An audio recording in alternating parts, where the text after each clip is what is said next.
the number one mistake that people like you and I that come from the street and work hard is we expect our employees to work hard, but the problem is they don't own the business. Hi, Gary. How are you? I'm great. Sorry, I'm a bit nervous. No worries. Okay, so my question is a bit long, so I hope you guys don't mind. So I'm 27 years old. I'm from Arizona. My name is Bilal. And I came to Malaysia when I was 19 years old, and there was trials that I went through with me and my sister and my family. So at the end of the day, I lost my mom. So I had to start working. So I started this business, and cut story short, the business is still running until now. I'm 27. I started when I was a freshman in college. The business did earn a lot of money, which we are selling. It's a clothing brand. But the problem that I'm facing is, first of all, I don't give a shit what people think. I never did. I never will. I used to sell in the street, you know, in every single street you can imagine. I've been there. I've been in a lot of newspaper from Dubai. They wrote about me. You know, I've been on a lot of local TV channels here, everywhere. But then the business, I cannot structure it properly. I tried hiring, firing, hiring, firing. And no one just wants to do the fucking job, Gary. Like, I don't know, like, people are just, is it me that I'm not giving the job properly?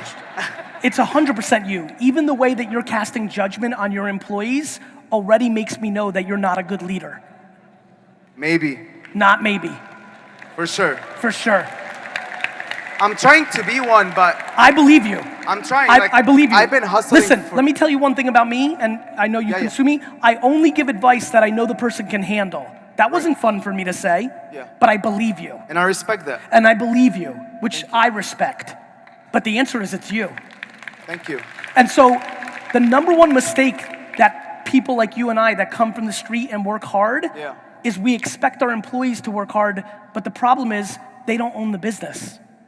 You can't ask an employee to work as hard as you, or you create a fake expectation versus how much you compensate them.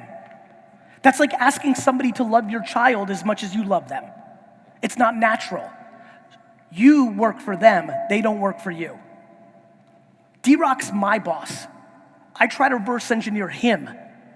And so the biggest mistake people make and why they can't build scalable businesses is they have selfish expectations of their employees. Thank you. Appreciate it, man. Makes sense?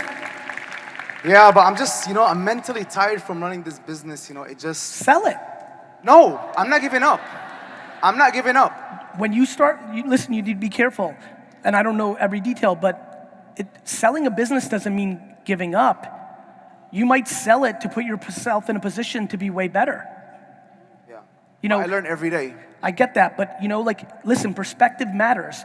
When I'm listening very carefully to you, the first part was very easy. I said you just by the way you said it. Yeah. If you believe selling a business means giving up, you're gonna be in a very big trap.